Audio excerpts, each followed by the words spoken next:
हजरत इब्ने मस्कुद रजी अल्लाहु अन्हु फरमाते हैं कि अल्लाह ने हुजूर सल्लल्लाहु अलैहि वसल्लम की हिफाजत उनके चचा के जरिए से की और हजरत अबू बकर रजी अल्लाहु अन्हु की हिफाजत उनकी कौम के जरिए से की। बाकी तमाम आदमियों को मुशरिकों ने पकड़कर लोहे की जिरहें पहनाई और उन्हें सख्त धूप में डाल दिया, जिससे वे जिरहें बहुत गर्म हो गईं। और हजरत बिलाल रजी अल्लाहु अन्हु के अलावा बाकी सबने मजबूर होकर इन मुशरिकों की बात मान ली। लेकिन हजरत बिलाल रजी अल्लाहु अन्हु को अल्लाह के दीन के बारे में अपनी जान की कोई परवाह न थी और न उनकी कौम के यहाँ उनकी कोई हैसियत थी।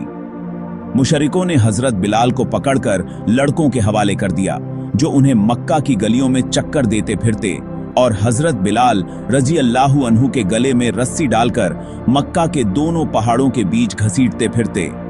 इस हाल में भी हजरत बिलाल रजी अल्लाहु अन्हु अहद अहद करते रहते, यानी माबूद एक ही है। हजरत उवह बिन जुबैर रजी अल्लाहु अन्हु फरमाते हैं कि हजरत बिलाल रजी अल्लाहु अन्हु बनु जुमह कबीले की एक औरत के गुलाम थे और मुशरिक उनको मक्का की तपती हुई रेत पर लिटाकर तकलीफ पहुंचाते, उनके सीने पर पत्थर रख देते ताकि उनकी कमर गर्म रहे और ये तंग आकर मुशरिकों में शामिल हो जाएं और अल्लाह से फिर जाएं। लेकिन हजरत बिलाल रजी अल्लाहु अन्हु अहद अहद कहते रहे। वर्का नामक एक शख्स हजरत बिलाल के पास से गुजरते तो उनको इस हाल में देखकर कहते, ए बिलाल, अहद अहद, हाँ वाकई माबूद एक ही है।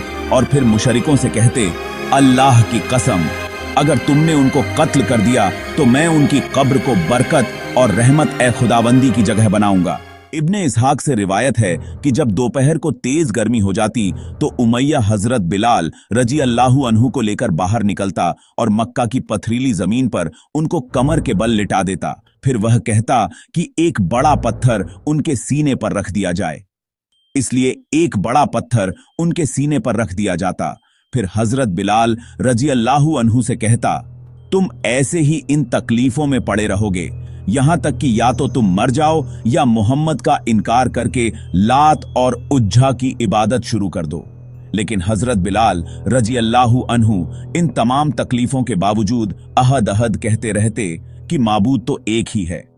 एक दिन हजरत अबू बकर सिद्दीक रजी अल्लाहु अन्हु का हजरत बिलाल के पास से गुजर हुआ और मुशरिक उनको तकलीफें पहुंचा रहे थे। तो हजरत अबू बकर रजी अल्लाहु अन्हु ने उमैया से कहा, अरे क्या तुम इस मिस्कीन के बारे में अल्लाह से नहीं डरते हो? कब तक इनको यूं सजा देते रहोगे? उमैया ने कहा, तुमने ही तो इनको बिगाड़ा है, अब तुम ही इनको इन तकलीफों से छुड़ाओ। हजरत अबू बकर रजी अल्लाहु अन्हु ने कहा, अच्छा, मैं इन्हें छुड़ाने के लिए तैयार हूं। मेरे पास एक काला गुलाम है जो इनसे ज्यादा मजबूत और ताकतवर है और वह तुम्हारे दीन पर है। वह गुलाम तुम्हें हजरत बिलाल के बदले में देता हूं।